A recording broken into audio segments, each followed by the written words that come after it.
What's up, Craig? That was quick. Didn't I know. tell. Last time I tried this, it took 6 tries. Well, I've been training him a little bit. He's not used to listening to me. That's what it is. Yeah. You've been doing, you've been summoning him for 100 episodes, and now I'm doing it. Yep. So, All right, D&D news is kind of slow, and hold on, nothing exciting happened at all. hold on. We're the Grumpy Dungeon Masters. I'm Oh yeah, Grumpy that's right. Dungeon Master Jay. You're Grumpy Dungeon Master Chris. Topher. Yeah, Christopher. That's it. Yeah. Well, thanks for So, joining us with this podcast. Hope you enjoyed it. Since there's no D&D news.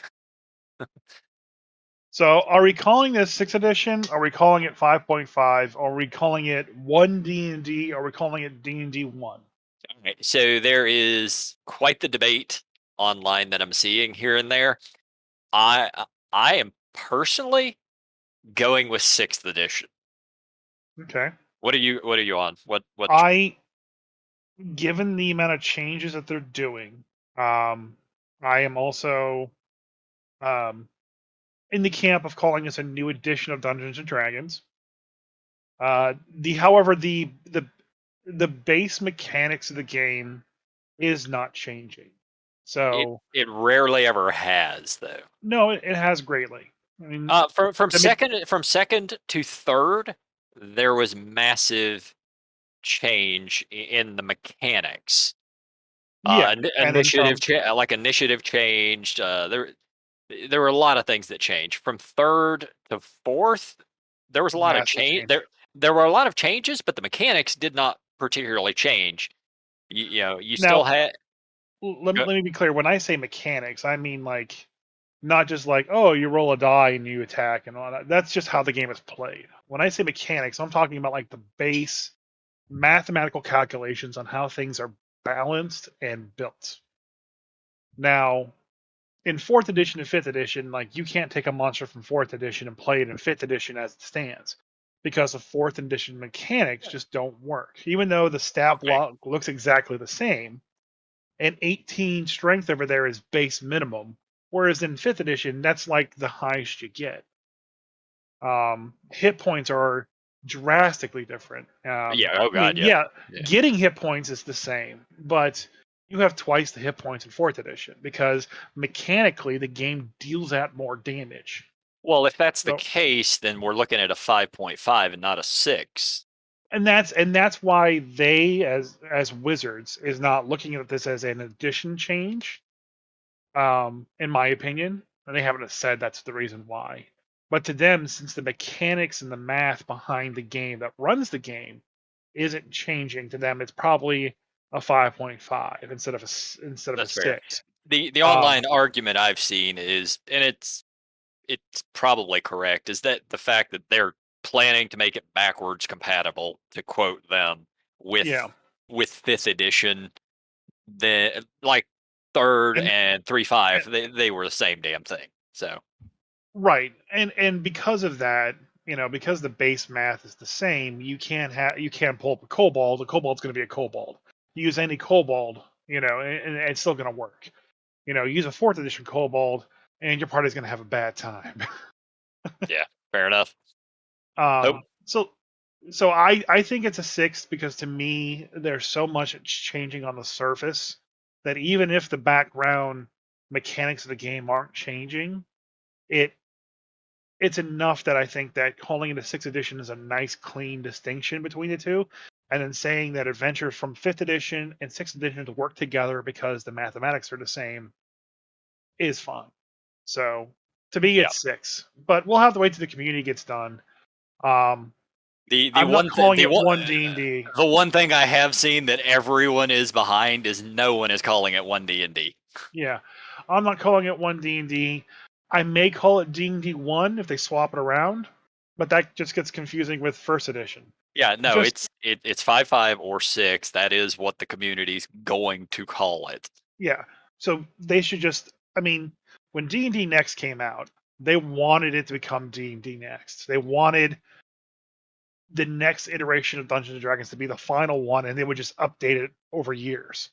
and no one called it D&D Next. Everyone called it 5th edition, and we're not going to call it One D&D. It just sounds dumb. I'm Yeah, sorry. it literally, guys, you didn't learn last time you tried this. It's either 5.5 or 6. Just Get call it 6. just get with it. Keep that rolling, and just say that 6 and 5 are compatible. Yeah. If you can roll a 5E fighter and a 6E fighter, and they're both mechanically going to function the same way in the game. Now, the spice that created them may be different, Oh, it is. but It very yeah, much is. and it is. But that spice doesn't change that they're compatible. Just call it 6 and just move on.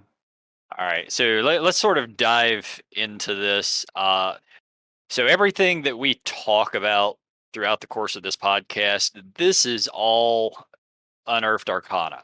This is not a final version of anything. So all the information we tell you here today could just be wiped away and completely wrong when this edition actually comes out.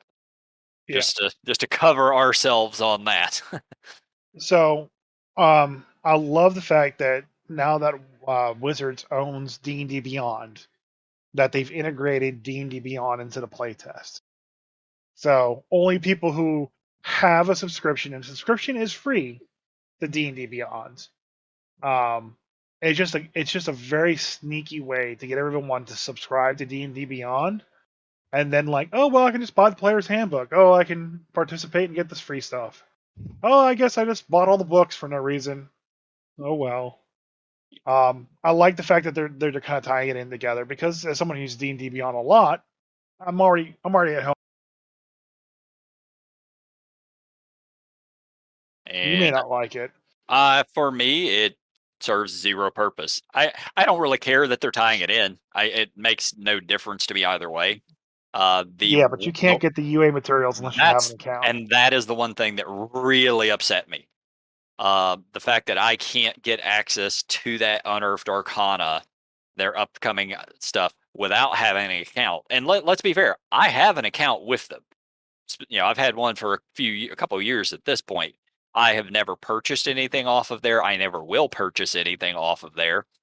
And the fact that they forced me to either sign in through Google, Apple, or Twitch without just a here, just sign in. No, they can go fuck themselves. Be careful, your old man is showing. No, that's not my old man. That's my I like my privacy, god damn it. Well, just create a fake Google account that's your sign in for sites like that. Yeah, but then I'm still having to sign in via Google, which I do not like Google. I do not like things that track me. I don't even use Chrome browser. Like I use Brave because it actually has privacy features. So Your yes, conspiracy theorist old man is yeah, showing. my Alabama is showing. Okay, but I'm from Alabama. that's the simple of that. So I'm not gonna go. I'm not gonna keep bitching about it. But no, fuck them. All right, moving on. Well, back in reality in 2022, Uh, in states other than Alabama, yeah, you need a DDB account. It's cool. Everything's great. Track me, oh webmaster daddy. yeah, well, you enjoy that when they come for you.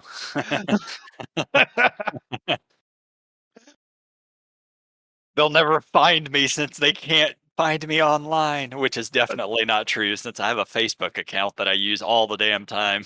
So let me come out and ask you, Jay. Is your tinfoil hat in the shape of a wizard hat? What the fuck do you think? Of course it is.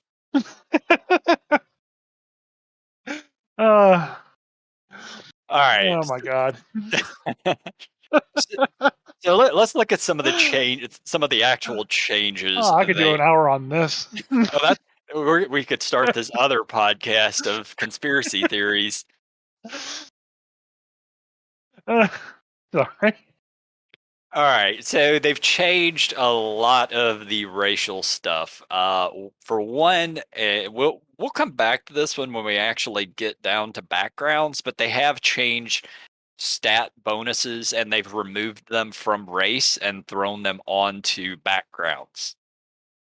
Uh, So, so I'm still laughing, but um, that change is irrelevant to me. I do not care where I get my +1, +2, or my +1 3 times. It. I understand that removing the base, hey, you're an orc, you get +2 to strength and +1 to con, because you're an orc, and that's what you get naturally from being an orc. And I know that we all are all special snowflakes, and we want to build the rare, unique characters. We want to build the super smart orc that's a wizard. We want to play Dritz Duerden. We want to play the gnome druid. And I get that. So mechanically removing the +1, or just giving everyone a base, hey, you can choose +2, +1, or 3 +1s when you make your character, that's irrelevant to me. I don't care. I like the min max too. We all do. So when moving it from the race section to the background section is perfectly fine. They could take it from the race section and put it into where you roll your dice, but I think background is a better home for it, because a lot of what they want to do in 6th edition is make you think about the background to a character when you create them. And there's a lot more tied to that. So, like saying, hey, you're a sailor, so, getting +2 to strength or +2 to dex and +1 to con makes a lot of sense. I am going to state for the record that background is actually pointless. It kind of is, yeah. But It always want kind of to. has been. I don't want to dive too much into it yet. I want to actually go through all the racial changes first. Yeah. Uh, To me, a lot of times I'm choosing race and background at the exact same time. For me, when I build a character, the background is very important. As much as it is as important as the race that I pick. Now, a lot of people just use background as an afterthought, and there's a big attempt in this edition, and we'll cover it when we get there, to make backgrounds matter. And personally, I want them to remove background from D&D. It serves no purpose. it serves a lot of purpose. I wholly disagree with you there. Let's finish going through the racial stuff, and then we'll get back. We'll get on this because I have an argument for it. Okay. All right. So with they made a big change to humans in this, and so the couple of things they gave them what's called resourceful. You gain inspiration whenever you finish a long rest. And I will say some of the other changes they've done with 5e, inspiration is just very, very easy to get access to now. So you're just going to have advantage probably a couple times per combat at least. They've Yeah. they've given them skillful, so you gain proficiency in one skill of your choice, and then you get versatile, which means you gain the skilled feat or another first level feat of your choice. So literally, humans are just goddamn skill monkeys. Because of this, you would be starting with 6 skills that you're proficient with. And they don't have anything on a rogue, so rogues might not get those skill bonuses anymore. Maybe they just give them expertise. I don't know how that's going to work. But if they didn't change how rogues work, then you're going to be starting off with 8 skills that you have proficiency in. If my Yeah. math is right. So I thought you were going to say the big change to the human was that they could be small creatures now, and I was going to laugh. And the fact that you didn't set up that joke makes me very sad. I honestly I hadn't noticed that. Yeah. Yeah, Medium or or small. small. All right. Whatever. So I Ah, mean, so getting the skilled feat or another first level feat of your choice is feats are going to matter and be a lot different in this edition, yeah. and we'll kind of cover feats when we get to that. They're handing out a lot more feats, which I am perfectly okay with. Yeah, but they're also changing feats to match like first level feats, Yeah, um, they've added and level fourth level feats. requirements. Yeah, Yes. so like you're not going to pick up Piercer or Great Weapon Master that as a first level feat. That's going to come much later. Yep. Which is So fine. I like that a lot. Yeah, that's a throwback to third edition, which Fourth edition. yeah, I loved how they did it back then. It works great. Yeah. Put requirements in. So the thing that I'm more focused on about the humans and in fact all the races is the fact that they are focusing on the multiverse. They are focusing on the fact that they have Forgotten Realms, they have Sigil, they have Greyhawk, they have Eberron, and humans come from all places. And even in the beginning of the human description, they state that you know that the scholars dispute the origin of humanities, but one of the earliest known human gatherings is said to have occurred in Sigil, the torus-shaped city at the center of the multiverse, the place where the common tongue was born. And from there, humans have spread every corner of the multiverse, bringing Sigil's cosmopolitanism with them.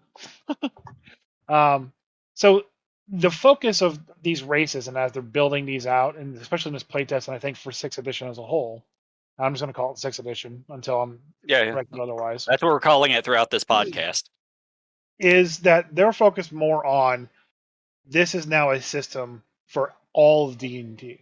So your humans that you build for your homebrew, here's what we have, and you can change the feat to whatever you want. You could assign a different first level feat, but like here's the basis of the world that we're giving you, and the basis of the rules that we're giving you for this multiverse of Dungeons and Dragons.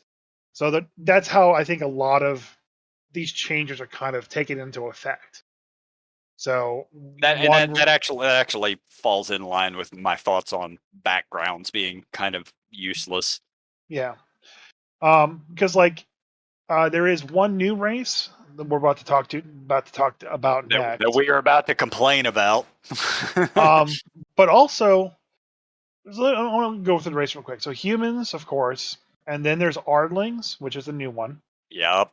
Then Dragonborn, Yep. then Dwarves, Yep. then Elves, Gnomes, Halflings, and then Orcs, And tieflings. Tieflings.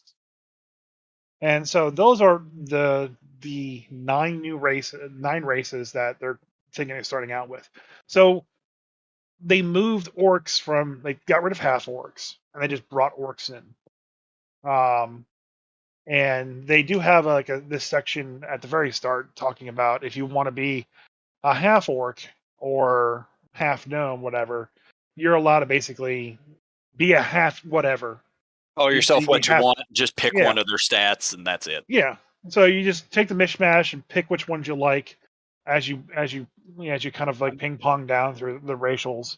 I'm honestly And not mad about it. It's just here, just okay. Take the orc stats. Role play as a half orc. Nobody gives a shit.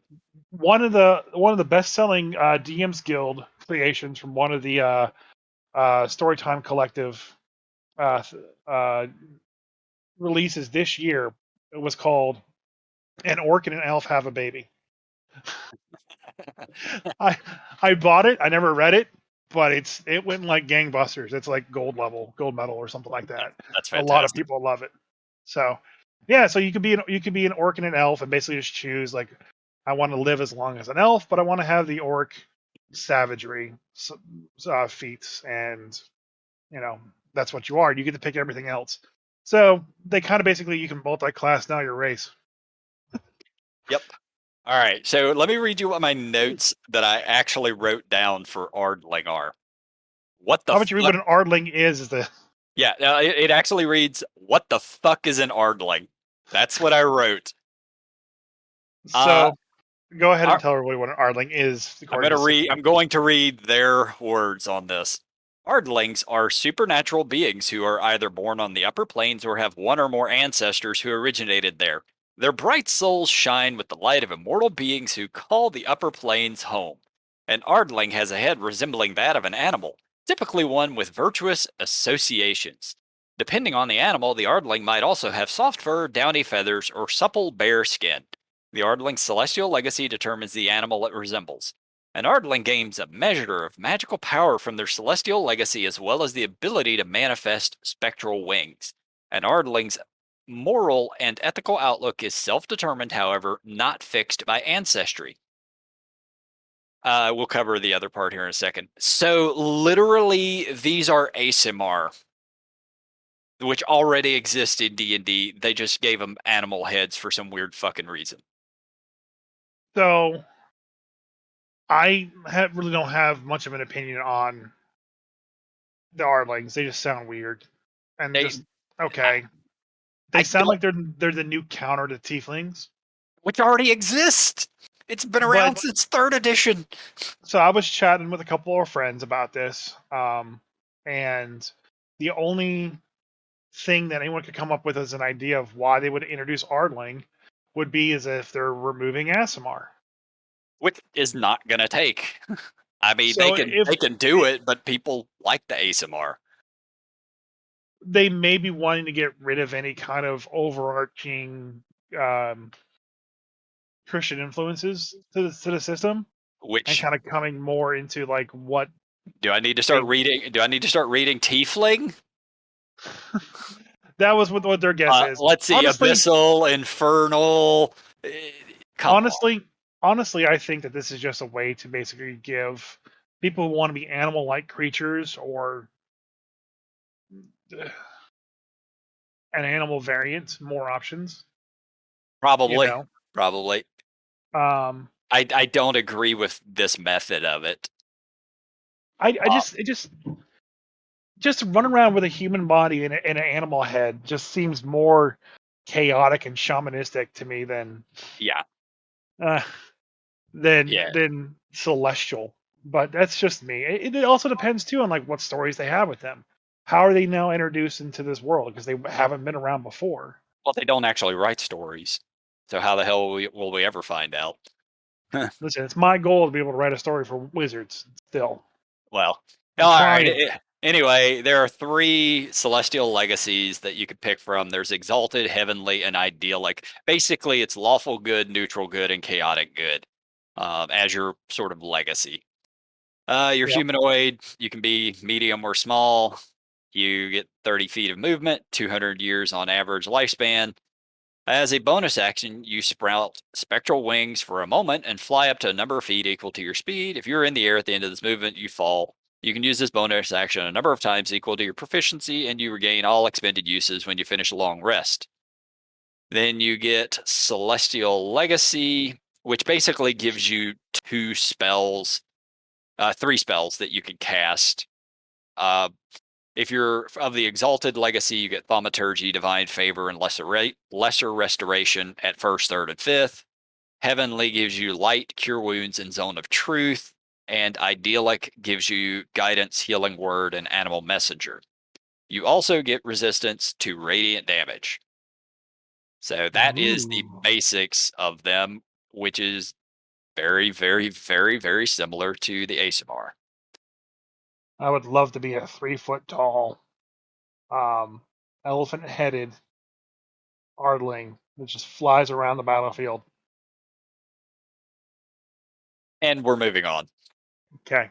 We'll never come back to Ardling again. Dragonborns.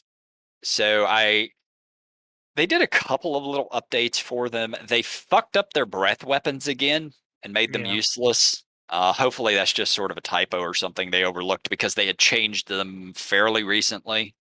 So maybe this is just older than that. Like with the current breath weapons, if you make the attack action as one of those attacks, you can breathe.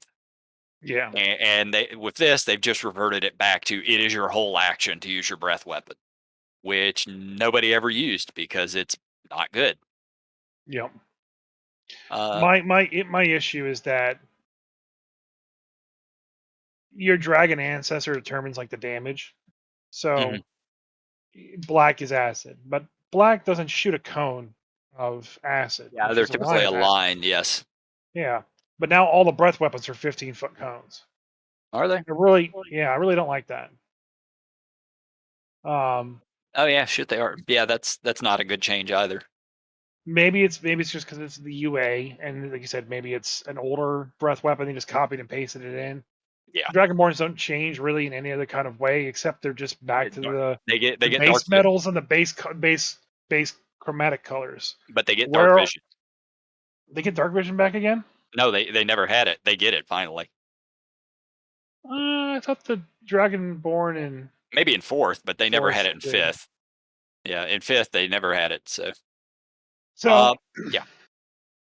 what happened to all the other dragons? Like you spent all this time and money making people get gem dragons and shit, and now you're pulling them out. Like, Well, there haven't advance the been. stupid story. Yeah, Add there the haven't. gem dragons in. They should add them. They haven't had them before, but if you're going to put out books with them, might as well add them in. Yeah. Um. Uh, Overall, I find frustrating, and I'm going to bring this up when we get to dwarves.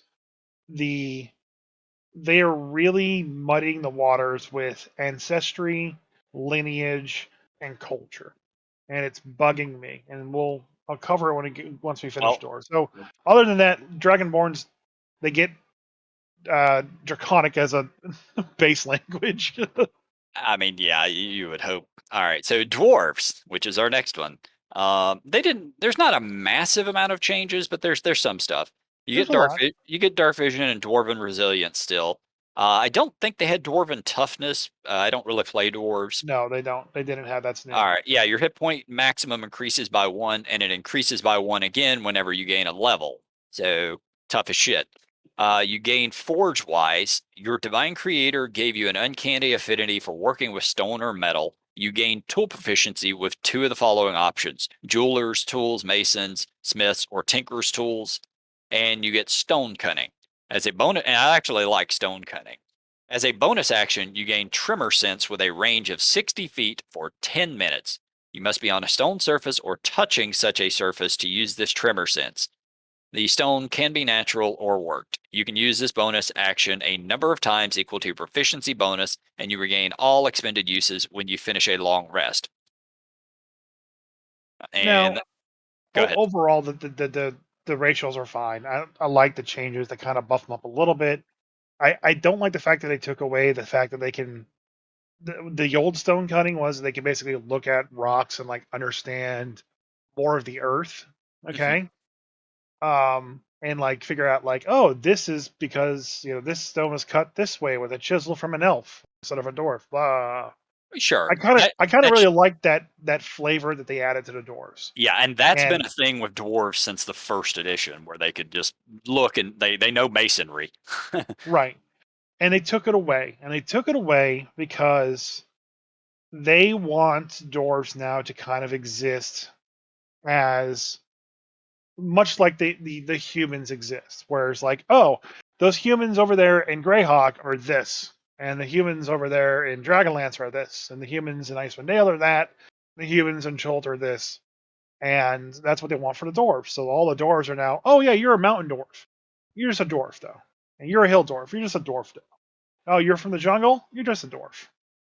And they kind of like took away all like the what sixth edition would call a lineage to the Mhm. dwarves. And I don't like that because first off, it's confusing to me. Why would you and well, why would you let elves still have a lineage Yeah, I was gonna say they of expanded that they being yep, drow, high elf, and wood elf, and the and not gnomes they have it and too. gnomes, yeah, and then take it away from dwarf, who not only are the mountain, the hill, and the forest dwarfs, okay, but there's also the Duragard. Yep. That's still a dwarven subrace essentially. They don't count maybe because they're evil. I love them. Well, just because you have a hard on for the Drow and are pushing Dwight Stewart and then the Saturday morning animated cartoon, I don't give a shit. I like the Duragar. Just because you're shoving Drow down my throat, I have to love them, or else I'm evil. I can't love my Duragar. Or Duragar are evil now and can't be good. Now we're getting back to the problem you have with the Drow because they were all evil and now they're all good. So like leave lineage. If you want to call it lineage, just have it be lineage, and then take Dragonborn, make the Dragonborn ancestor Dragonborn lineage, and then give us unique things for each of the blacks, blues, brown, and gems and whatnot. And then that way you can not have the problem where everything's on a 15-foot breath cone, because that annoys the crap out of me. That a black dragon is breathing acid in a 15-foot cone. as opposed to a 30-foot line. Yep. Right. So it's like on one hand they're trying to They are. cater towards everybody and make everyone on unified basics and no one's upset. But on the other hand, they're kind of just like they're only doing it to things that they like, and It's they're not look. doing it universally across the board. I've complained about this for a long time because they've been doing it with fifth edition for a very long time. And it is the idea of let's make it so that nobody's upset. And in the process of trying to do that, you end up making the most boring product in the world. Every race is going to be the same. All these classes are going to be the same. All this stuff is going to be exactly the same. And outside of it, like, it kills creativity. You know, you can't do that. They have to make these feel different, and they're not even trying anymore. At least not with this edition. Everything just sort of, with a few exceptions, just feels bland and lifeless to me. Yeah, Like the I'm just pointing out I'm just picking like which racials do I like the best because it doesn't fucking matter Yeah, what what thing was wrong. So I get it. I get it from the multiverse aspect that the human in Forgotten Realms is not going to be the same as the human from Greyhawk or Dragonlance. yep, So give human lineages, break it down by that. I mean, you give a source book for that reason, you know. yeah. But the thing is, they create the source books, and then those source books don't have any information in them. So are these races the multiverse races, or are these races the Forgotten Realms races? Uh, Because I need to yeah, know one or the other. yeah. If they release if these are just sort of generic core races, and then they release a Forgotten Realms book, like I don't remember what they call it in third edition, but it's just a book about Forgotten Realms. And in that book in third edition, it listed like 20 different types of humans. Their stats Yeah, were all the same, but some of them had different languages. They came from different parts of the world. It did the same with dwarves, and yeah, like, it gave culture and background and history to all these different types. But 5e, they have never done anything like that. They have never released a book. I think the closest they ever did was the Sword Coast, yeah. and nothing since then. Because at the end of the day, Baldur's Gate human versus a Waterdeep human versus a Neverwinter human, and I would even go as far to say elf and dwarf and whatever tiefling. Insert your favorite racial lineage here, are all completely different. They're similar, but they're different. So are we homogenizing these things down to the here is just the base multiverse race? And in that case, you can't include the Drow because Drow come from the Underdark. And if that multiverse doesn't have an Underdark, then you can't have the Drow. I mean, the Drow are Drow, yeah, very Forgotten Realms specific yeah, Forgotten Realms, race. Greyhawk. That's pretty much it. Yeah. So you can't just start going, oh, now they're in the multiverse. What are you doing? Like Yeah, if you're going to do that to the dwarves, then you have to do it to the elves. You have to then do it to the Dragonborn. And I guarantee you, Dragonborn aren't just like all over the multiverse. they I do would, not. I'm, Dragonborn do not exist in Dragonlance. They're right. not. They're not a thing there. And so like Tieflings, I guess, are kind of in Eberron, but they're different. Yep, They're Tieflings like don't exist in mute. Dragonlance. Yeah, in Eberron, they're mutated from space or something like that. Um, so you can't just throw this book out there and say, oh, this is for the multiverse, and then at the same time come down and say, hey, yeah, we're gonna have Drow now in the multiverse. We're gonna have Dragonborn everywhere in the multiverse. Yeah. Because I mean, you can throw it out there as sort of a core generic rules, because Dungeons and Dragons has always had that, but a lot of those races that are unique weren't really in those core rules. Dark elves were not in the core rules probably until third edition, and they were very sort of specifically in. They weren't actually. I don't even think they were. They might have been a playable race in the core book, but it was still very just heavily their Forgotten Realms. That's where you play these at. When the Dragonlance book was released, they even said dark elves in this do not exist. A dark elf is simply an evil elf. Yeah. Like every setting it must have that piece of information as to what races are viable. Yeah. So the fact that they homogenize dwarves into like, oh, they're just dwarves, and their culture depends on the background that you build for them, just seems like this crock of crap. Yeah. Because granted, a lot of the dwarves kind of share the same similarities. Oh, we live underground, we dig holes. But a shield dwarf is very different than a mountain dwarf. It's very different than a hill dwarf. Yeah. And maybe just because the popular culture has homogenized them all, is just everyone's a Scottish dwarf. Yeah. Yeah. They all speak with the Scottish accent for some weird ass reason. That that Fuck you, you World that of you feel Warcraft. like the wizard feels like now they can just kind of like just wave their hand on the dwarf and just say, oh, they're all the same now. Yep. No, I'm calling you out on that. Either you give everyone separate individual lineages, or you don't. And right now, it'd be easier if you gave everybody a lineage. All right. And Let's. the second thing that I'm pissed off about Oh, there's more. All right. is this is more of a complaint that happened when Mordenkainen Presents Monsters of the Multiverse came out. I hate that everyone has a speed of 30. Yep. I am irritated by that. I understand it from a rules clarity point that it's easier just to go, everyone moves 30. But it irritates me that small creatures now move 30, that dwarves move 30, that elves move 30. They should be moving 35 or 40, whatever their fast speed was. I will say if you pick Wood Elf, you do move 35. Is that what it says in the lineage? Your speed increases to 35 feet. Yes. Okay. Regardless, rate the races lineages, they kind of need negatives. Okay.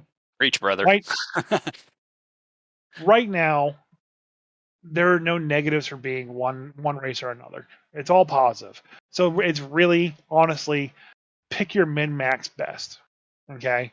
I don't at this point in time I don't understand why everyone doesn't just go a half and half race, okay, and basically pick the racial bonuses that they like the best with the race that lives the longest and has the the creature type that you want. Yeah, Okay. as campaigns don't last 300 years, age doesn't matter.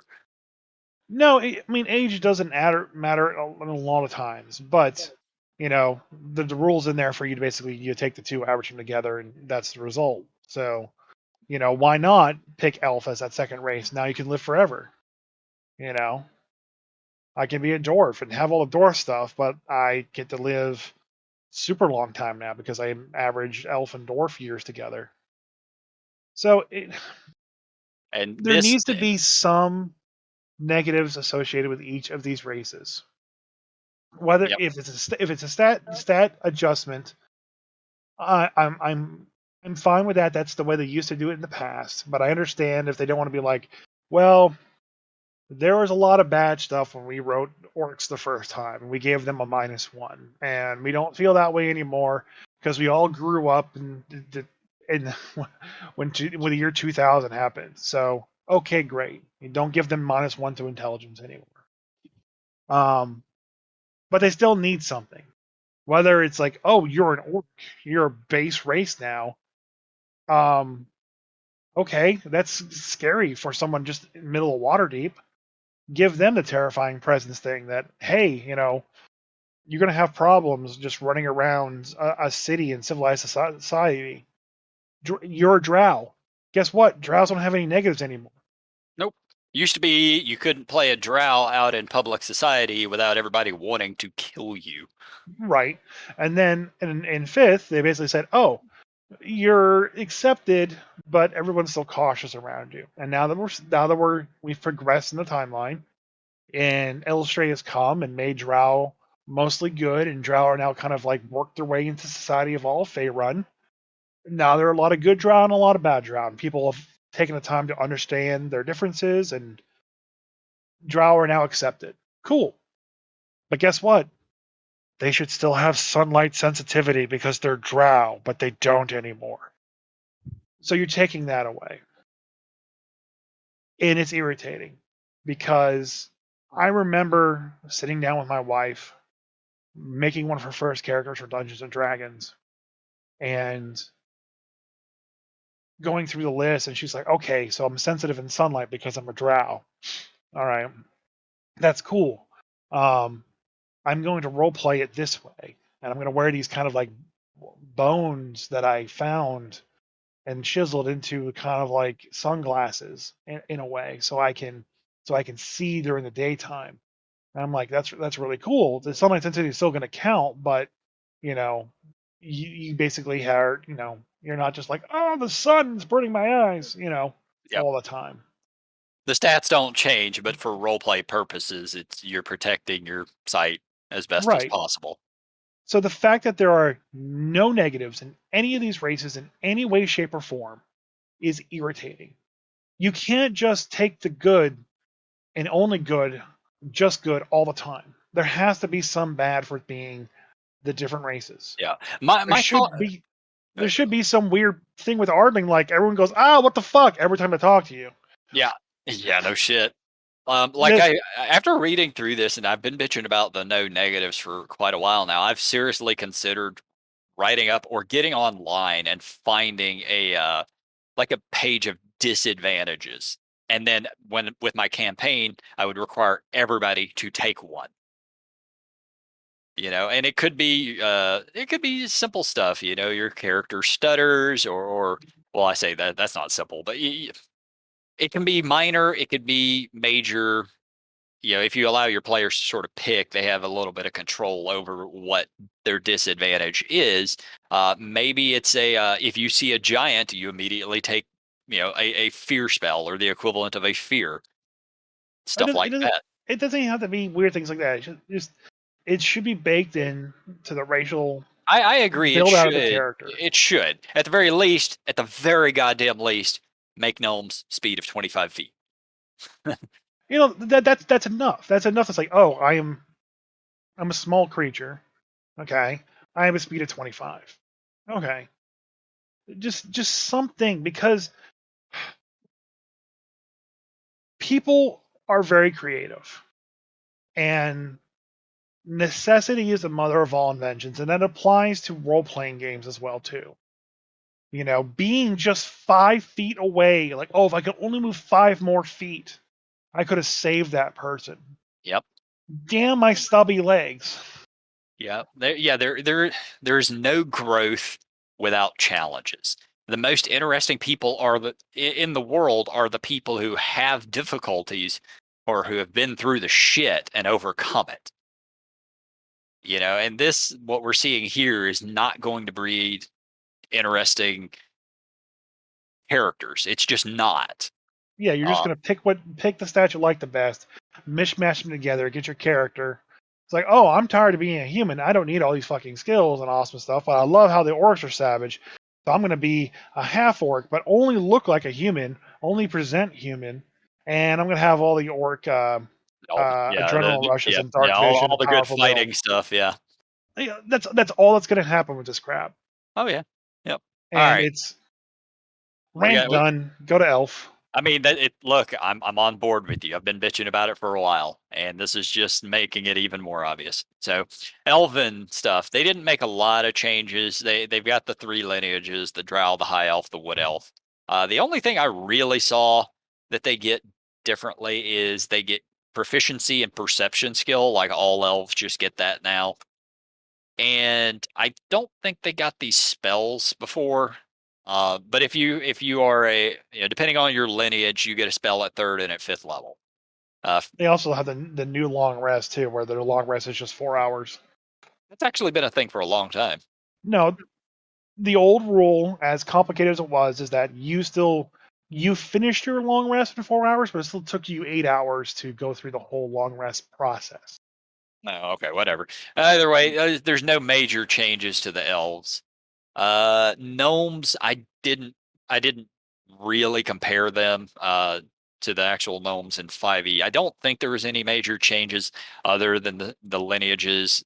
Uh, and if you're rock gnome, you get mending and prestidigitation. If you're a forest gnome, you get minor illusion cantrip, and you can speak with animals, or you get the speak with animal spells, What which if is I'm a deep gnome? well, that is apparently not a thing anymore. So, halflings, don't think there was any changes. Proficiency and stealth, maybe, but They should other, always have that. yeah, they might have. Let's see, orcs. Well, orcs are new essentially because it's Yeah, well, we can go half over. orcs are gone, orcs are in, but they're pretty much just this. They're the straight orcs, straight from the Fey run as they are, the ones that basically come from Grumish, and they're they're not evil. They're just If you're a out. follower of Grumsh, you're evil. That's how they trace their lineage back. Um, but they just want to basically go out and dare do heroic deeds. So you get to pick, but you're a good orc. You just want to fight things, I guess. Yeah, they've still designed them, despite getting rid of the stat bonuses. They've still designed them to be just big dumb hulking tanks. Yeah. You get adrenaline rush. You can take the dash action as a bonus action. When you do so, you gain a number of temporary hit points equal to your proficiency bonus. You can use that a number of times equal to your prof. You get dark vision, 60 feet. You get powerful build, which means you count as one size larger when carrying or pushing, dragging, etc. And you still have relentless endurance. If you're reduced to 0 but not killed outright, you drop to 1 instead. So they didn't really make any changes there. So Uh, again, if you want to be a human fighter, yeah, what you do is you take orc stats and say I'm half orc, half human. you don't even say that you're half human. You just say, "Hey, I'm human," because you present human and you have human everything, and then you just have all the cool orc special Yeah, traits. yeah, it's It stupid. just Uh, it's just annoying. and then there's tiefling, of which they have split it into 3 lineages as well. You have abyssal, chthonic, and infernal. So basically, lawful evil, neutral evil, chaotic evil lineages. Yeah, that's why the Ardling is kind of like the opposite of the Tiefling. It, But it's again, that's what the an Aasimar. Aasimar kind of Yeah, were. it's an Aasimar. They But let's I see. guess they want to remove the angelic representation that they had, or something. I don't know. Yeah. Now the legacies for this are a little different. Abyssal, you get resistance to poison damage. You know the poison spray cantrip. Chthonic, you have resistance to necrotic, and you know chill touch. Infernal is what you already have: resistance to fire and fire. Actually, you get firebolt cantrip. And then at 3rd and 5th level, you get different spells. Abyssal gets Ray of Sickness, Hold Person. Chthonic gets False Life, Ray of Enfeeblement. And Infernal, same as always, Hellish Rebuke and Darkness. So So, overall, the races are fine. I mean, they're all your basic fantasy races in the D&D spectrum. You know, they're not the Lord of the Ring races as some people keep wanting them to be, but they're very much the Faerun base races with a bit of multiverse thrown in there.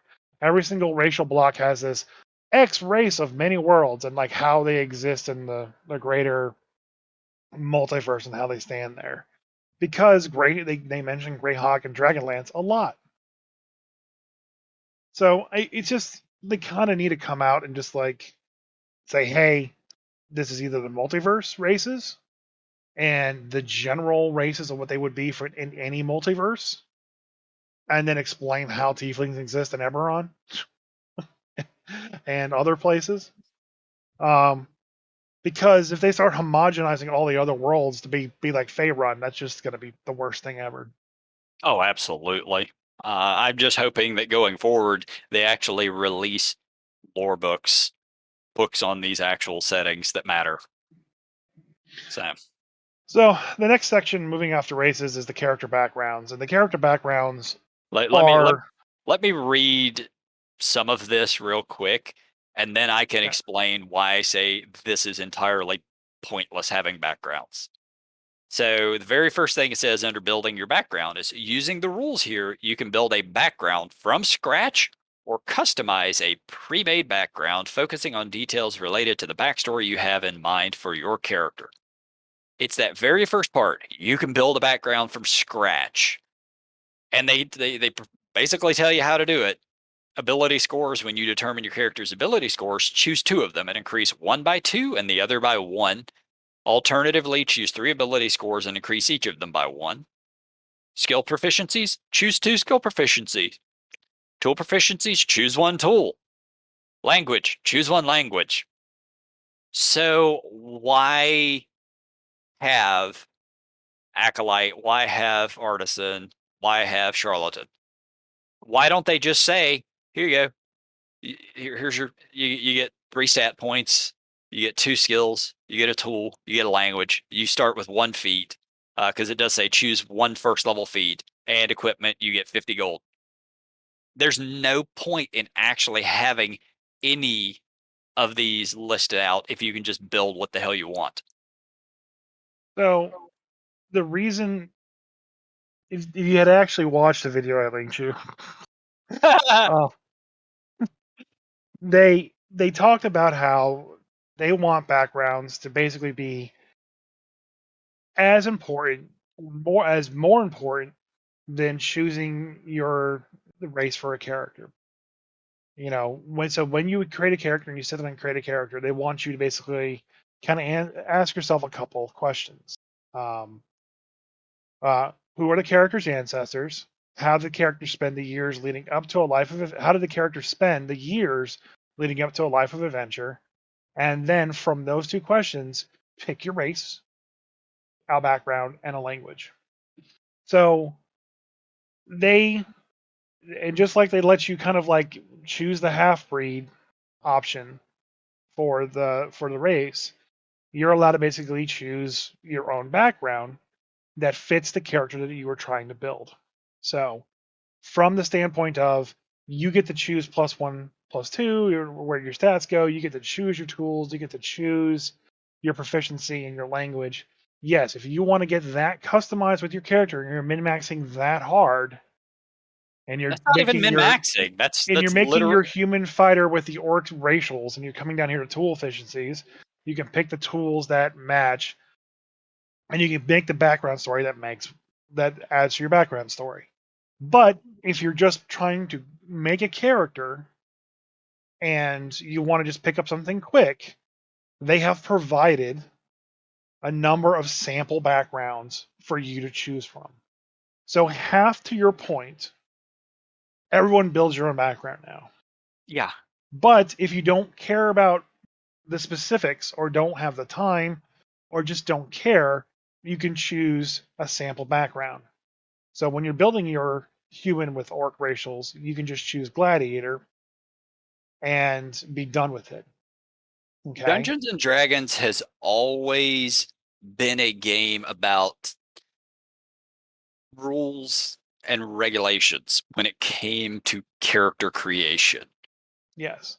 And this is just sort of, this is very generic. Have you ever heard of GURPS? Yes. Yeah. It stands for Generic Universal Role Playing System. It's put out by Steve Jackson Games. This is GURPS. This is literally GURPS. It's here. You just pick what you want. Here's how many of each thing that you can get. Here's your points that you get to put into these things. Build your character however you want, and that is not what D&D is. That is not what D&D has ever been. D&D has always been a, you have to pick. Yeah, you pick your class, you pick your race. These are the bonuses you get for that combination. They're going off on some weird other version of it that I'm not a fan of. Like And I am again, I think a lot of that falls down to the fact that this is based around a multiverse setting. So saying that, hey, here are the backgrounds for a human in the Faerun is not going to be the same as a background for a human in Dragonlance. So, like, as a DM, I can sit there and go, hey, I know you can make a custom background. I'm going to let you choose where you want to put your ability scores, but you have to choose one of these backgrounds that I'm giving you. gladiator, guide, sailor, what have you, and that's what you get. Like I think with 5e, I was forced to pick one of these backgrounds for good or for worse. And I would actually have a difficult time a lot of the times because the class that I was picking might already have a skill that background was getting. So I would then yeah, have to decide, okay, how am I going to navigate so I get the maximum number of skills that actually fit the character? Now I just can, place them however I want. It takes any thought or any creativity out of it. I think a lot of creativity again comes from necessity, and giving people a box to play from and then play out of is a good way to approach a character build. Here are my pros, here are my cons, here's my motivation, and this is how I'm going to move forward. So just giving me a box full of pros and then saying, "Oh, your motivation is whatever you want it to be," and letting me choose, I guess. Like I was a sailor, okay, cool, but there's nothing that really sailor gives me that I can't just choose the background feat from and choose whatever. I Mhm. think making a lot of backgrounds and making them important and say you have to choose one of these is definitely the way to go. Yes. Because backgrounds are super important. Just going with this saying, hey, you can make a custom background and that's the primary option, that's wrong. But saying that it's a secondary option if none of these fit is okay. And I, let I the would min I, maxers min max and I but let would everyone else choose a I background would put that a suits them. I would absolutely put a caveat because I would say building your background, it would say with DM permission. And I know in general that's always going to be the case anyway, but with all, you get new dungeon masters out there and new players and everything, and without having that one little phrase there, all players are going to just think they can just do this. And if you can build your background, if your DM says so, then that works. Yeah, having it be the primary option is build your own is the wrong direction, in my Yeah. opinion. Yes. But then again, like if I was playing a gladiator, I wouldn't pick +2 to strength, +1 to charisma. I would never choose charisma as a stat for a fighter. I would always choose con or dex. Hmm. But if you said, "Hey, you have to choose one of these backgrounds, and you have to choose gladiator," and it's that point is going into charisma, Yeah. I'd make it work. If you wanted to play a gladiator, well, I would make it work. you get a Yeah. point of charisma. Because you go back up there and look at guard, or down there and look at guard. Um, I know guard is somewhere. Guard. It, Guard gets +2 to strength, +1 to wisdom. yep. And Wisdom. dwarvish for some reason is a language because I guess all dwarves Yeah. are guards. Yeah, wisdom is generally going to be a better choice than charisma, even though it's not. Obviously, you would like +2 strength and +1 con as a fighter type, but wisdom is going to be more saving throws than charisma is, so it's a little better. So we don't really have to go through all Oh, the I'm distinctive not. backgrounds. I'm not going through any of them Um, because they're all the. one one thing they did change is it looks like they're getting starting equipment, and all the starting equipment equals 50 gold. But it doesn't include like weapons and armor. So I think weapons and armor are assigned to you when you pick your class, and that's not a part of this UA at this time. Yeah. That's the thing where, like, when it comes to starting equipment, I've always done it the same way. You start with whatever your maximum class starting money is, and then you buy equipment. Unless I'm Yeah. running if I'm running a one shot or something, I just let them pick. But if it's brand new campaign, here's you got some money, spend it, get your stuff out of that. All right, Now let's. on to starting languages, which is actually a good change. How so? They brought back rare languages. Did they? I didn't even. I never even bothered looking at the languages So section of right this. now, when someone creates Oh, they did. Okay. a character in fifth edition, all the languages are just in one massive table, and every single time and someone comes up and goes, I'm going to make a rogue. I'm going to be a drow. Can I choose deep speech as my language or secondary? And I look at them and go, Why? So I can know what the beholder's saying. What beholder? You're level 1. Yeah. We're in Avernus. We're playing in hell. Why are you choosing deep speech? It's a telepathic language to begin with. You're not even telepathic. So I love that they brought back rare languages. So a lot of the stuff when people were choosing races, they were assigned their language. Orc speaks Orc. Yep. The Ardling, whatever the hell those are, speaks Celestial.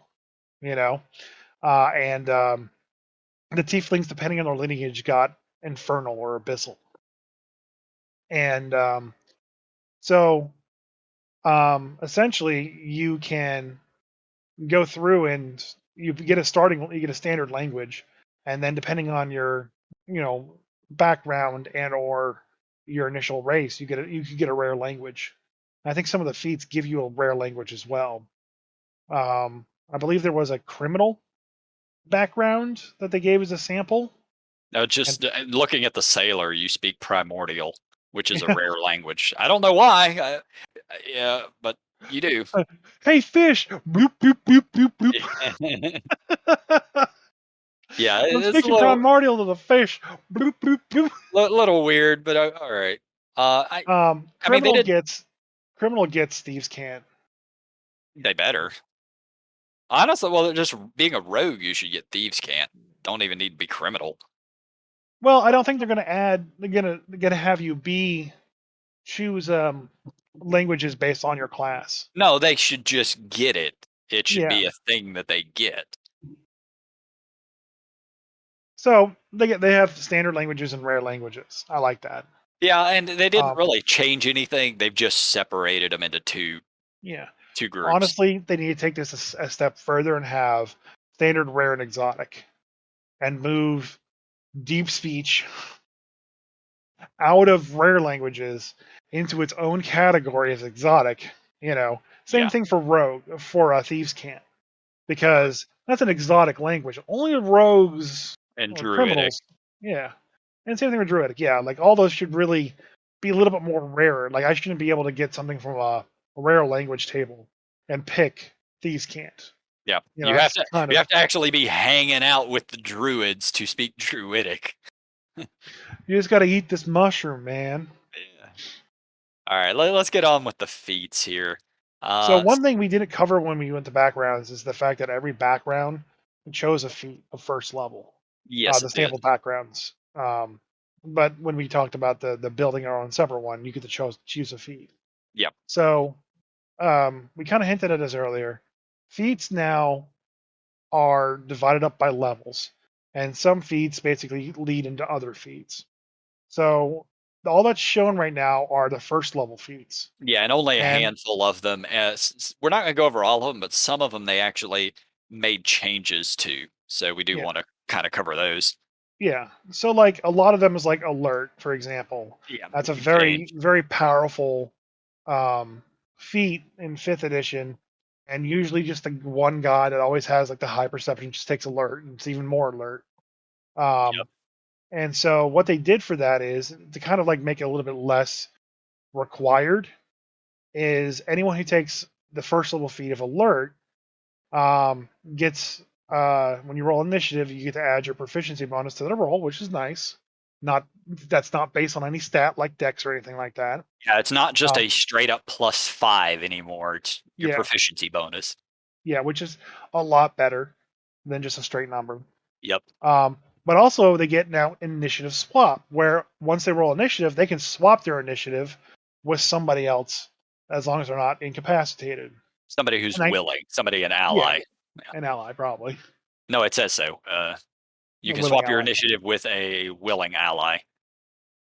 But the nice thing is they get rid of the other creatures don't gain advantage on attack rolls against you. Yeah, as a being unseen Yeah. by you, and you can't be surprised while you are conscious because fuck you. I've always hated that the fact that you can't be surprised when you're conscious. Now there could be an alert that's like a second level feat.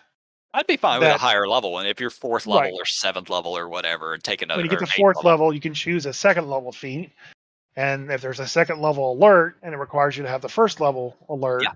then you can build into that. Yeah. And those other bonuses are much better. Like I said, Piercer and Great Weapon Master, all the cool feats that are in here that are extra damage come much later. Also, no feats have pluses to ability scores anymore. Yeah. Yep. Not that I've seen, and I doubt they're going to add that since they seem to be wanting to move away from that in Yeah, the first place. I think at a high level, maybe the feats will, but not at first level, Yep. which is something that I have always do. That's like the trick that I do, and I think a lot of other people do. Is like they get that one score when they're building your fifth level character to 17, and they pick the feat that gives them +1 to that 17, so they can Oh make it an yeah. 18. Yeah. Everybody does that. Uh, They changed medic for the better well, hang now. on, hang on. Let's not miss. They got crafter. So Eh, I know there's not much to talk about this, eh. but the discount. I do not like the fact that this just gives whenever you buy a non-magical item, you just receive a 20% discount on it. Like, what the hell is that? They're adept with bargaining with merchants. Make them use fucking persuasion like everybody else, or deception like everybody else. I'm not a fan of that feat having that. I don't mind the faster crafting and the tool proficiencies thing. Those are good alone. But the discount is bullshit. Yeah, because everyone uses crafting. Yeah, I know. Yeah, I know, right? I try to build campaigns for people to do it, and it never works out, unfortunately. Listen, I'm gonna take a 20% discount and buy a goddamn galleon and then respec myself. There you go. Yeah, you okay? So healer, you were saying they did sort of make it better. I'll So let you cover it. they said in the video that you didn't watch, they talked about how they had the healer feat in there, and they intended people who are not healing classes to choose that feat so they could all help with the healing on the battlefield. And what happened was no one except for the healers chose healer as a feat. Yeah, yeah, So they made it so that if you basically have training in administering first aid to others, they should also change it from healer to first aid. And you get battle medic, which basically is the same as it kind of is now, where if you have a healer's kit, you can use your action and heal the person there. You basically trigger one of their hit die, and they get that hit die plus a number of points equal to your proficiency bonus. So you don't have to be the healer. You can heal somebody for your proficiency plus a D8 or D10 essentially, which is cool. I like yeah. that they're focusing more on proficiency Yeah. than See, stats. that's actually useful because what healer's kit did previously with it was an action, and you expend a use of it to stabilize somebody that's at 0 hit points. Yeah. I mean, that you could already do that with a medicine check if you succeed on it. But this is actually you actually can heal somebody something with Yeah. that. And then healing rerolls when you roll a die, determine the number of hit points to restore the spell, or with the battle medic feat or battle medic benefit that we just talked about, you can re-roll a die if it rolls a 1. So they made heal like if I'm a soldier, I'm probably picking up healer because healers have No, you're not. You're picking up all sorts of other shit that's going to help you do damage. no, not if I'm a soldier. But a bard might pick this up, or maybe even a wizard or something. But probably not. No, I don't think anyone's picking it up, but it is much better than it was. I'm picking savage attacker. Yeah, yeah, you are. So lucky. They fixed lucky. No, they didn't. Yeah, they did. No, they didn't. They made it so much less powerful. You still basically give advantage to whenever you want advantage, and you can give Uh, people disadvantage whenever you want disadvantage. but you know what it doesn't do? It does not save your ass on saving throws. Not yet. I mean, assuming they don't change what's here. So lucky now reads luck points. You have a number of luck points equal to your proficiency bonus. You can spend the points on the benefits below, and you regain your expended luck points when you finish a long rest. So in the beginning, this is going to be less than it actually gives you already in 5e, but at the higher end, it's going to be more luck points. You can use it on advantage. Immediately after you roll a 20 for a d20 test, you can spend 1 luck point to give yourself advantage on the roll, which is not what it does currently. And disadvantage. When a creature rolls a d20 for an attack roll against you, you can spend a luck point to impose disadvantage on that roll. So what it does normally, you have 3 luck points. Whenever you make an attack roll, an ability check, or a saving throw, you can spend 1 luck point to roll an additional d20. So that actually allows you to possibly roll 3 dice.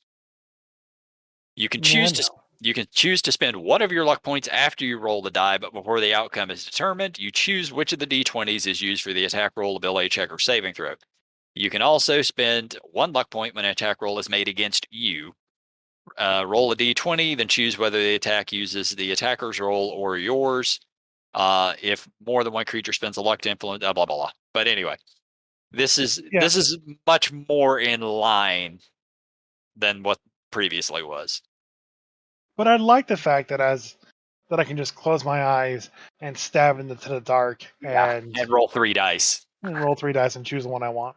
Yeah, which is How do you think Sam killed Sheila? uh yeah, the whole thing is stupid. I like this much better. It's still powerful, it's still really good, but it is not ridiculous. Yeah, but they're all first level feats, and they could be very different by the time Yeah, I yeah. guess second level and third level feat kind of get factored in. I don't care But because at that point you're required to take a lesser feat. Like it's building a character over time.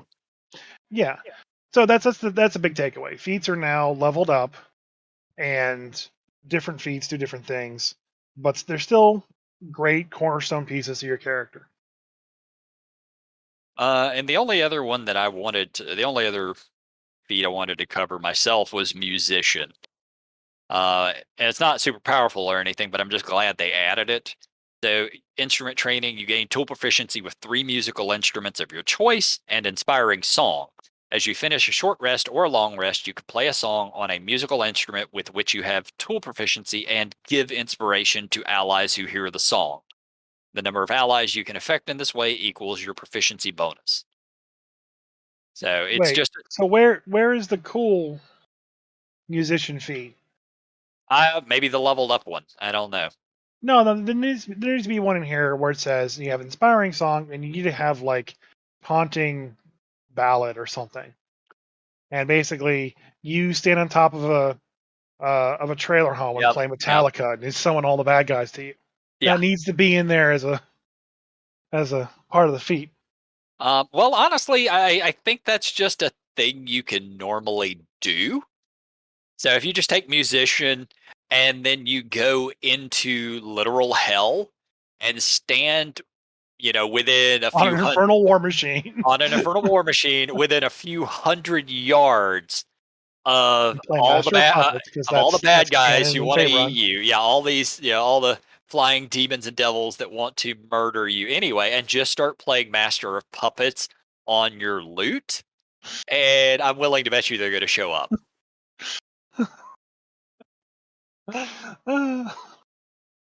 So yeah, that's sort of my takeaway on feats. Were there any other ones you wanted to look at? Honestly, no, because I it really doesn't. To go over them all individually is kind of they're making changes for the better. They're not as powerful as the feats are in fifth edition because they want you to level into other ones, and that's really the takeaway for it.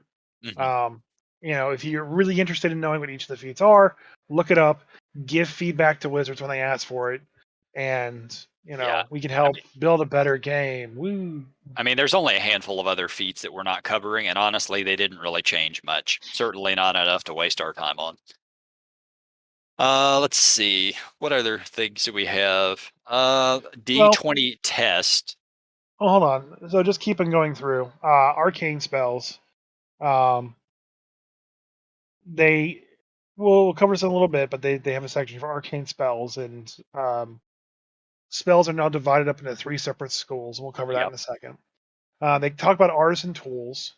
Um, uh, if you have tool proficiency in a tool, you get to basically add your bonus the tool proficiency bonus, your proficiency as a bonus when using the tools in an attempt to get extra points. So like if you're trying to pick a lock and you're using thieves tools, you get to add your proficiency bonus to your check, whatever that may be. Yeah. It's basically they're basically taking the variant rule from Xanathar's and making that the base rule. Also, all tools now cost 15 gold Okay. instead of 50. That's more reasonable. Yeah. I mean, if you're they start you with 50 from your background. They talk about creature types. Those really aren't changing. And then they talk about D20 test. And this is the D20 test is them coming up with a new term for when you roll a D20 to do something. So whenever you make an ability check or an attack roll or a saving throw, you're doing what they now call a D20 test. So the DM determines whether a D20 test is warranted in any given circumstance. To be warranted, a D20 test must have a target number no less than 5 and no greater than 30, which Is I don't stupid. like that range. I understand that range, but I guess for newer DMs, it makes a lot of sense to give them a range. For an advanced DM, who cares if it's less than 5? If it's 5, they're pretty much going to win. Um, If I think their DC is less than 10, I don't even have them roll. right, because the take 10 rule, while it's still not an official rule in D&D, is always played for effect. Passive checks still are a thing, from what I understand. But however, so a D20 test is the target number is no less than 5 and no greater than 30. Rolling a 1. If you roll a 1 on a D20 the D20 test automatically fails regardless of any modifiers to the roll. So they are changing the ability check rule where a 1 isn't a failure in the ability check because you still add your proficiency and you may still pass, you know. Now a 1 on an ability check is an automatic failure. Which is exactly how I've always run it.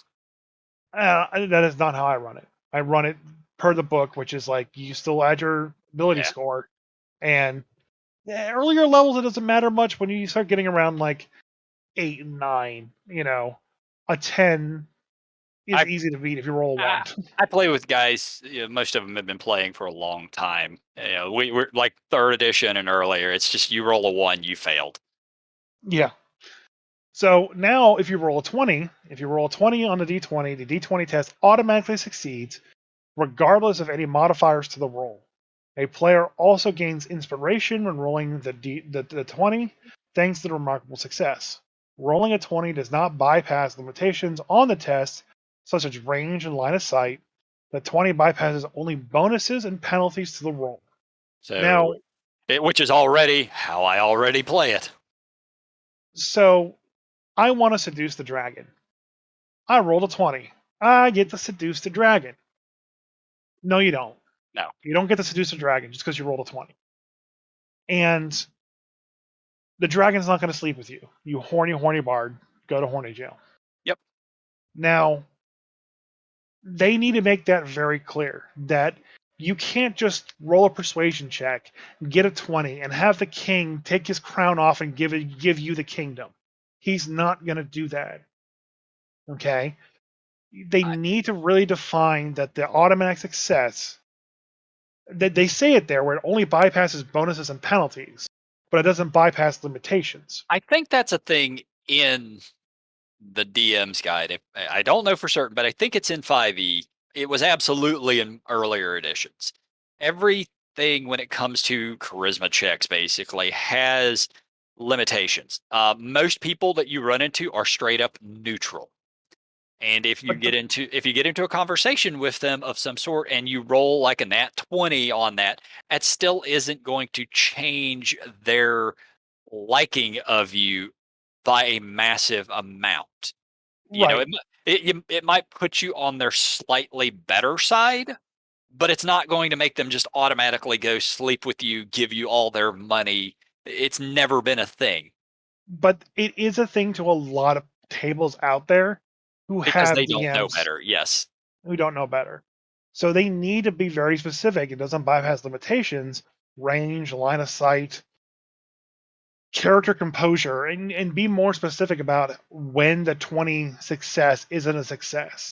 Yes, you rolled a 20 to talk to King and to give you his kingdom.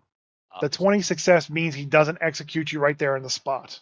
yeah. Yeah. Exactly. So, As another example, you're trying to climb a wall that's completely flat surface covered in grease. I don't give a shit if you roll an at 20. That is not climbable. There are certain things that are not doable. Period. right. So they need to really redefine what they shouldn't say automatic succeeds. It should say maybe the test succeeds as long as there are no limitations on the success or something along those lines to Yeah. say So long as it is actually feasible. succeed. Yeah. Mm.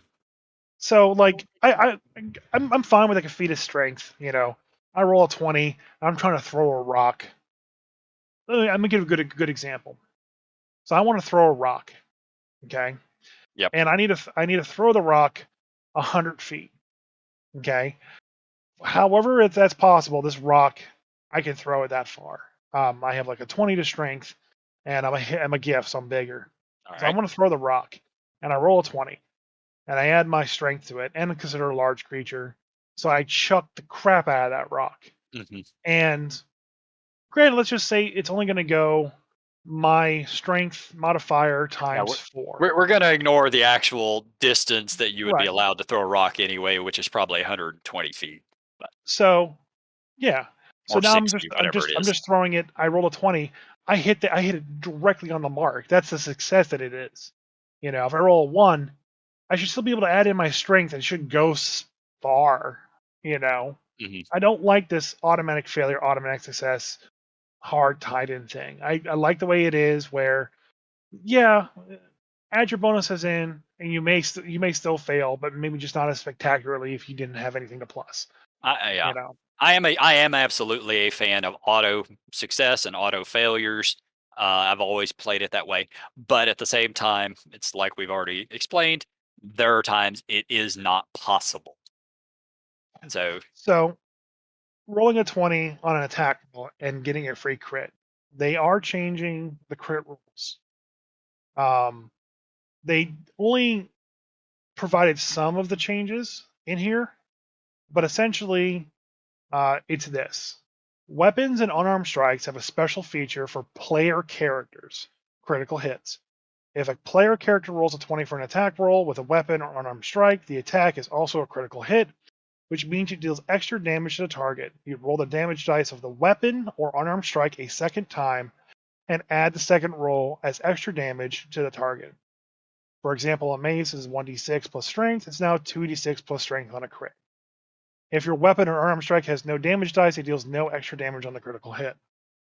They're now limiting critical hits to weapon and unarmed strike attacks by the player only.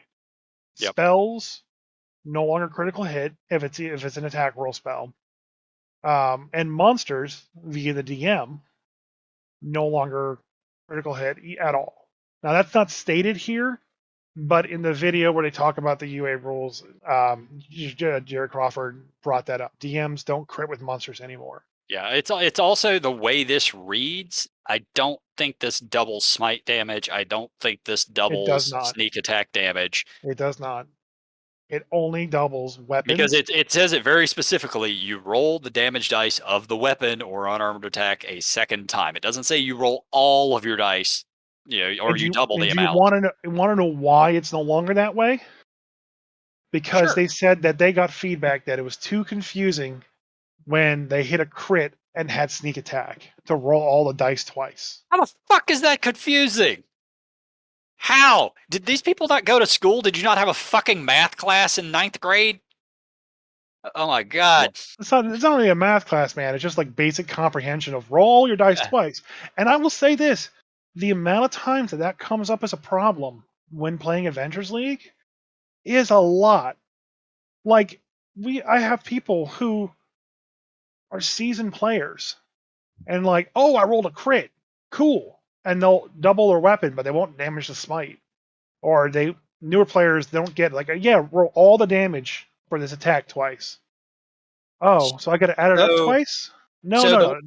Don't the do the attack twice. Just roll the dice twice and add so them all together. this leads to a another problem within D&D if you do this, because then they have to alter the stats of every monster.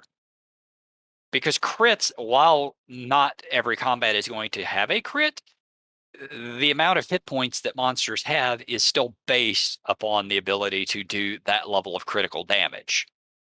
Right. So monsters not critting.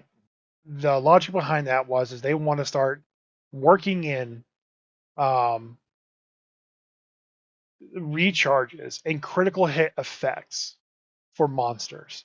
So, for an example, the problem they're running into is, let's say a snake bites you, and a snake deals 1d4 piercing damage and 1d6 poison damage. On a critical hit, only the 1d4 is rolled twice, not the poison, because the poison is a carry on damage, not part of the attack. Okay? Now, a lot of DMs just roll a d4 and a d6 twice. And that's not technically correct because there's a period in that statement. Um, I think it also says it also deals this. And because it says it also deals this, it's not a part of the attack. It's a carry on damage, so it's not applied to the part of the attack for the crit. So I can understand how that is confusing for the monsters for the DM, but it's not that confusing once you get used to it. I mean, Um, I've always rolled that extra damage as I well. know you did. I know you So, have. and guess what? My players are fine with it. They also said that it was they got a lot of feedback, and players didn't like the fact that the bugbear during the surprise round could crit them and kill them in one hit Yeah, Bugbear will at fuck level you one. up.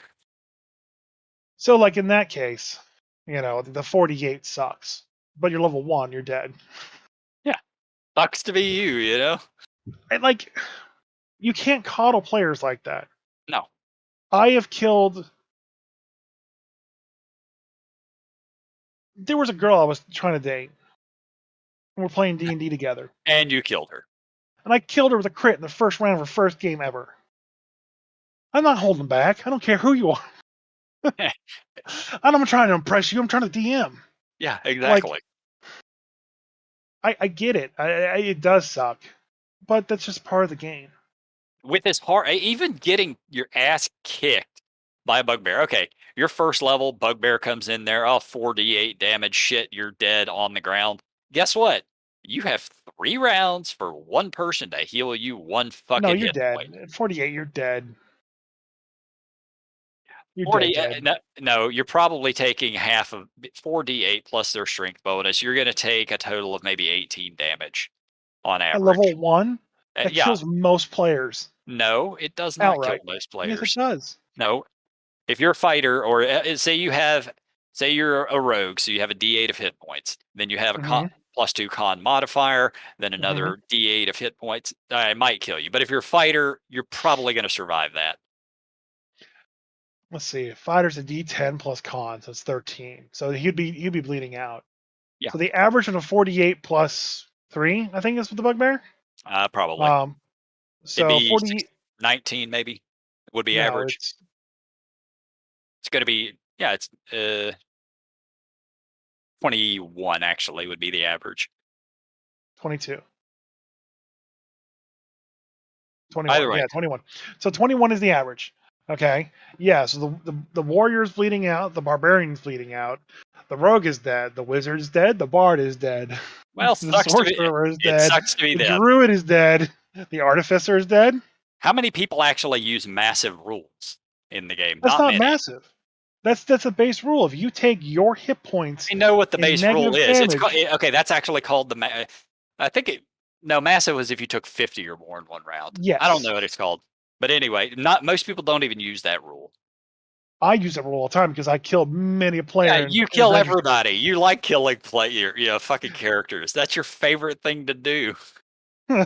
Most DMs do not actually use that rule, as far as I'm aware. So Well, they've had enough complaints about it. So if your problem is that critical hits are killing players at level one, take that rule out. Problem then solved. take that change that rule then. So it doesn't matter how big the hard to hit is in this foo kitty glove version of the game, you don't die outright. You're just bleeding out. Maybe take take a death failure on top of it or something. I don't know. Us hardcore Really. motherfuckers, we're going back to second edition. Honestly, I honestly think that's what they should do. They should have like a beginner variant rules and then like the advanced player rules. You mean like basic Dungeons and Dragons and then advanced Dungeons and Dragons? If only they had if only they had like a namesake like that. Yeah, just like that. That would be perfect. They could Yeah. bring that to 6th edition. I mean, geez, it would be awesome if anybody had ever done something like that before. A basic 6th edition and then like an advanced 6th edition. Huh. Yeah, and then then you get to make more money because you're selling it to two different crowds, and then when they get bored with the basic one, they have to spend more money to get the advanced version. And then you could write modules just for the advanced versions, And, forcing them to get the advanced version. well, you could write it for both of them. No, just the advanced version. Just saying, you could write it for both of them. And then As if somebody had ever done that before. and then what you do is you write just the basic modules and then sell the advanced rules on DM's Guild or See? D&D Beyond. All right, WotC, you need to be listening to this. We're making you money. Listen up. All right, let's get the last few things out of the way. So, divine spells again. We're kind of touched on it a little bit. Grappled is a condition now where your speed is now 0. You have disadvantage on attack rolls against any other target other than the person that that's grappling you. You can be moved while you're grappled, and then the escape is now a dex or strength against a grapple DC instead of a contested roll against another at the athletics check or the athletics roll, sorry, the strength roll from the person that's grappling you. I hate this so I much. don't like that. I like the contested. I like people rolling dice. So So there are two things I hate about this. One is that I hate the fact that they're getting rid of the contested role. I've always enjoyed that. It's entertaining to me. It's interesting, and because sometimes you can just get lucky and escape yeah, because they rolled shit. Whereas in this case, there's no luck involved other than your dice roll. They have no say in what's going to happen.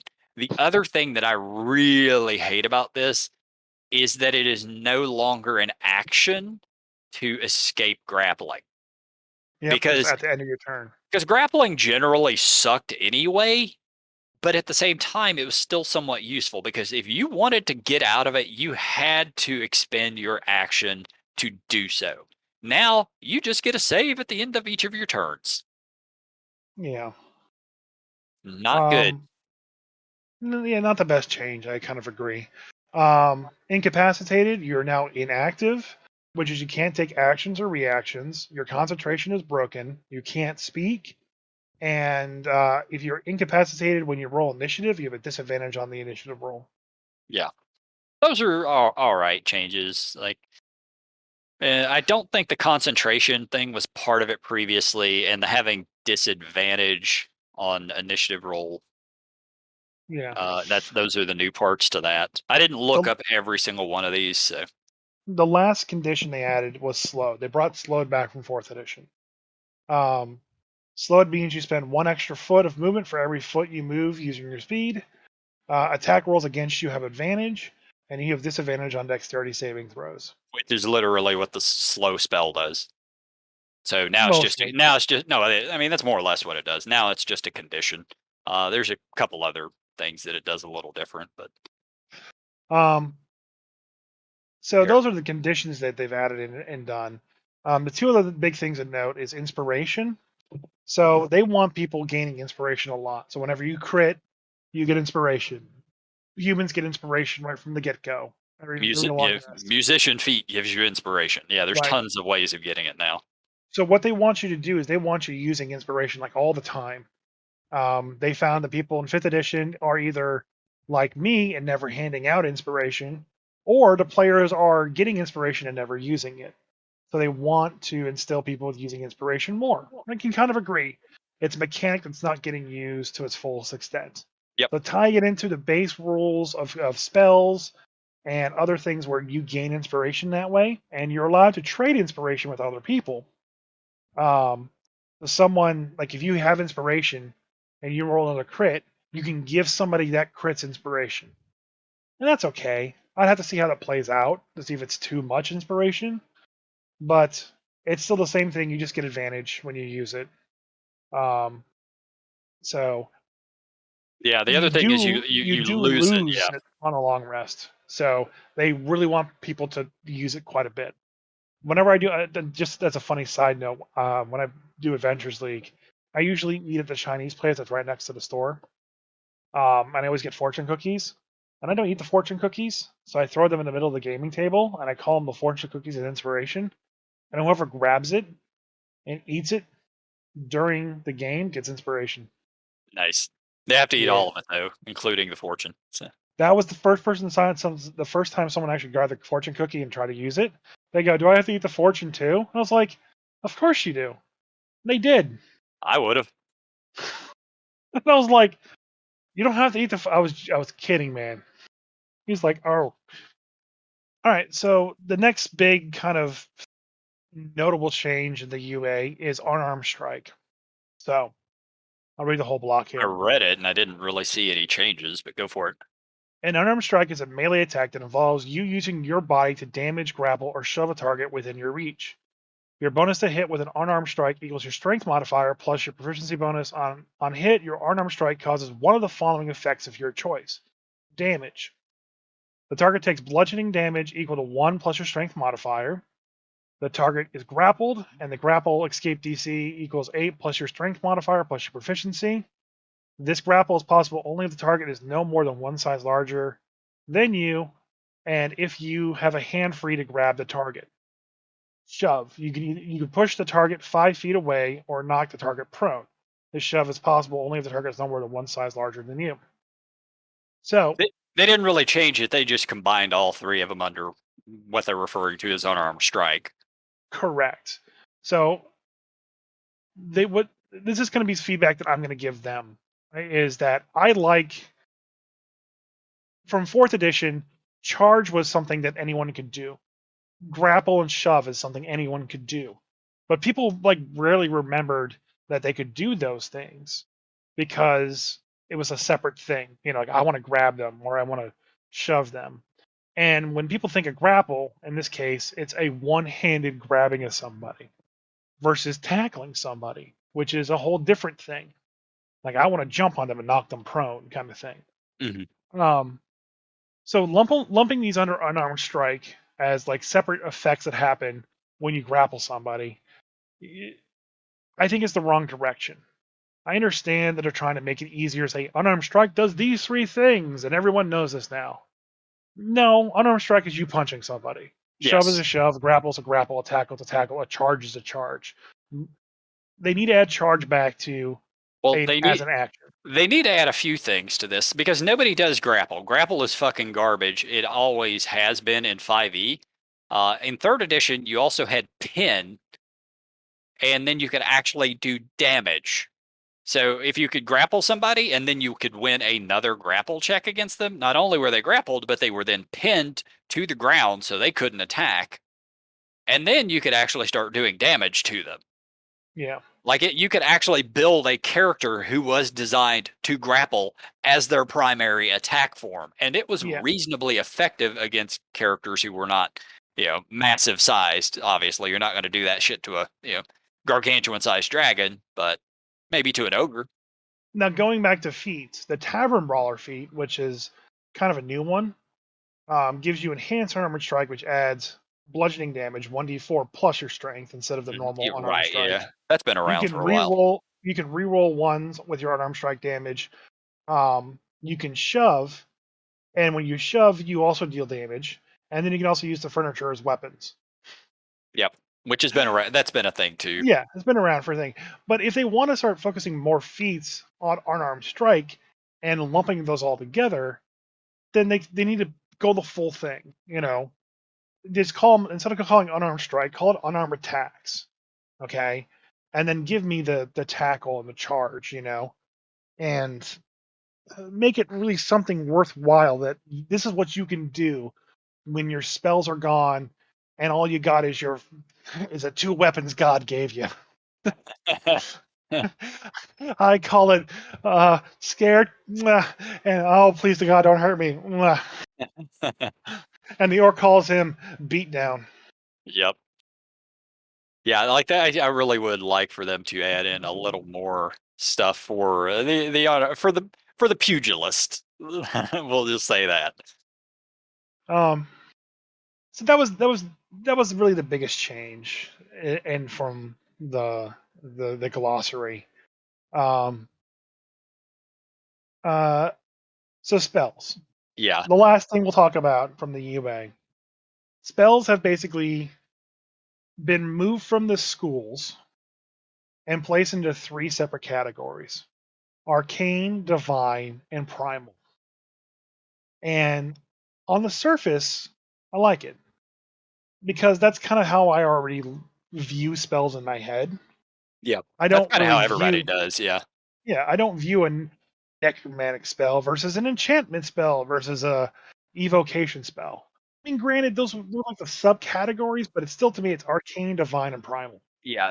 You have the 3 categories. You've sort of always had them. They didn't. They just didn't call them primal spells. That's Right. new. The subcategories have always been there. Those need to fucking stay there. That's very important.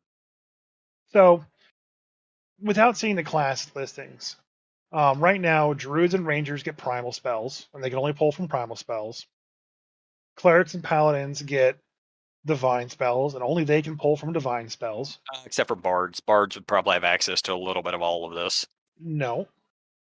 Where is she? Does it actually say that? Yes, it says that. And bards, along with sorcerers, warlocks, and wizards, get access to arcane spells. Now, I hope if they're taking divine spells away from bards, that they find a way to make them useful. Because bards in 5e are good, specifically because they have access to both. now, there's a couple of questions out there without seeing the classes we won't know. Yeah, we But don't know a lot of this. are they getting rid of class spell lists altogether? So is it like, hey, this is an art, you're a bard, wizard, sorcerer, or warlock, you get access to all these spells. Um, or they're saying, hey, you are a bard, you don't get these spells and the arcane spells, but you get the other ones. I think they're going with is, if you're in this group already, you get access to all these spells. And the thing to note is, in this current list for arcane spells, Eldritch Blast is not a part of the list. Okay, neither is Green Flame Blade or Booming Blade. There's a lot of them that aren't in this list, though. But I'm talking about the popular ones. Yeah, yeah. So they mentioned that they want to start giving subclasses more oomph and more identity. And they mentioned Eldritch Blasts, where there is going to be a Warlock subclass that focuses on Eldritch Blast, and they get the Eldritch Blast cantrip when they go down that subclass. And so one can only assume from there that Booming Blade and Green Flame Blade may also be the spells that the Hexblade gets, or like a Blade Singer would get those as well too. So that may be what they're going to do, is they're going to move away from, you're in one of these 3 schools, but these are the extra spells you get for being X thing within the class. So we'll have to definitely see when the spells come Yeah. out. And I like the secondary, your evocation spells are more powerful. So maybe like an evocation wizard, you know, still knows these evocation spells or get access to evocation spells that other guys can't. That'd take Fireball away from a lot of wizards, but at the end of the day, not every freaking wizard should be pulling Fireball. Or Yeah, maybe they they should. should. I don't know. I was always Fireball. I was a big fan of the, once again throwing back to the earlier editions with wizards. A lot of them were specialized, and they still have that in fifth edition. But there's not a real big difference between a abjurer wizard and an evoker. There just isn't in 5e. And second, there were massive differences in specialization. In third edition, there were massive differences in being specialized, and they kind of killed that with fifth. So I don't know. Yeah, I honestly think that I like the idea of specializing the classes. So if they want to make sure that only this one type of warlock guild Eldritch Blast, I love it. Do that, you know. And I don't love that. I obviously I'd want to see a lot more, but I don't love it because it also takes that spell off the table for everybody else. I'm fine with that. I I'm not. really am. I like Because some. I don't want every freaking caster in 6th edition trying to finagle their feats and their build to some way, shape, and form get Eldritch Blast because they heard the meme and everybody wants Eldritch Blast. When It's Firebolt does like the exact same thing. yeah. Firebolt is generally going to be perfectly fine. Eldritch Blast does force damage. Firebolt does fire damage. It's only good. Like Eldritch Blast is only really good if you're in Warlock anyway, because then you can actually get the things that make it push and pull and range of 300 feet, stuff like that. Yes, but I am tired of everyone trying to get Eldritch Blast in one way, shape, or form. It just it if you want to limit it to a certain build in Warlock, I'm fine for it. Green Flame Blade, it was really cool when you could put Green Flame Blade on the fighter and let the fighter go crazy, but they took that away in Tasha's. Yeah.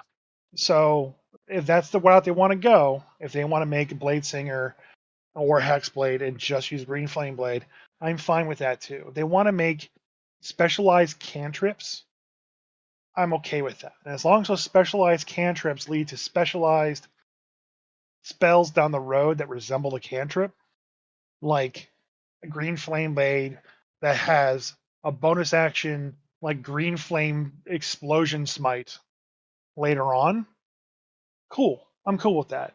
Double down on the fact that this cantrip is only for them and really make that subclass drive itself home.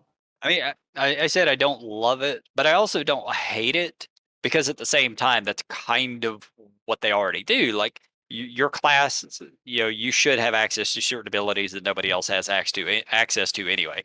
Okay, so Well, right. it's a cantrip. Say it's not a cantrip, just make it a goddamn ability, and then I don't care. Yeah. I want spells, the word spells, to be able to be pulled from other people. Especially if it's an arcane, then I should be able to write a scroll for it or buy a scroll for it and so forth. But if it's just an ability that a warlock can do, by all means, have at it. Yeah. And like another thing I get a lot too is like, oh, I'm going to take the mobile feat and I'm going to take the magic initiate feat. I'm going to get green flame bait. And as a rogue, I'm going to do this. And it's like the same, all the classes are fighting the same way because the min max TikTok they saw said that this is the way to do 102 damage in level 3. I hate that because you're just making the game boring. Yep. Yeah, and Here's that the is true. highest AC you can have at level 5. First, be a shifter. Then use your tail and get +8 to AC. Stay the fuck off of TikTok. I'm looking at you, some of my players. Yeah, fortunately, my players don't generally build broke ass characters because they saw a video on TikTok. But I have a couple of players who live on TikTok. They send me TikTok videos every goddamn day. I am fine if they want to take spells away from the mass class listings and kind of delve deep into okay, you're an X. This is a spell that only you get, and use it wisely. Use it for good. Use it for evil. We don't care. It's just Yeah. Yeah, I can't argue with it. It's just once again that one little word spell is the that's sort of the trigger for me. I'd much rather just call it an ability. It can literally just be Eldritch Blast. I don't give a shit. Just call it an ability, not a spell, and I'm happy. Hmm. All right. Well, I think that's everything in the UA, and that's more or less everything they sort of covered that matters. It's all of our ranting, all of our discussion, all of our things. No quick synopsis. This is close to a 2 hour podcast, guys. So if you stuck through this at the very end, I appreciate you and I love you. Thank you for listening all this way. There's going to be more about this. And like, if you're passionate about D&D, make your thoughts known. Do the play test. Give the feedback. Think about what you're doing. Understand you don't have to rant and be completely grumpy ass like we are about these changes. This is only 1% of a whole new edition that they're coming out with. Yeah. This is the But very beginnings of this thing. yeah, so don't just rant it. Don't be scathing like some people are on Twitter right now, calling Jerry Crawford terrible names because they don't like what he did with Crit. He said, "Hey, we're throwing this out there. Do you like it or not?" Just some, "Hey, I don't like it. I would like this better." Give them positive, good feedback because this is still a game that we all enjoy, and we want them to make it better and work better for us as well too. Um, so don't be negative. Don't Yeah. be overt. Don't be aggressively negative. Just be, "I don't like these things. I like these things." Yeah. Like And I could always go back to playing third edition, but truthfully, I would rather them just make a sixth edition I like. make sure to join the grumpy cause and calling it sixth edition. Yeah. Or 5-5. I don't give a shit. No, I just want six. everybody needs to unify and call it one or the other. I don't want to type more numbers. I want to type just six. That's a fair point. I like 6 anyway. So. All right. All right, I think we're out. Thanks for listening. Bye, Craig. Bye, Bye, Chris. Craig. Imagine.